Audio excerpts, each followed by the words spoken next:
Okay, looks like I'm gonna have to remove this cross member here so I can get to the radiator, lower radiator hose. They put a hose, they put a regular hose clamp on there. So let's see. Woo. No shame in his game. Okay, that was 21. Okay, now these little ones here are 15. Did you get that? Okay.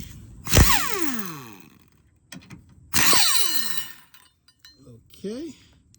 Then they kind of rigged it up. They got a shovel handle in there for as a spacer or something instead of trying to fix it right. So we'll stop it here. Let me see what I got.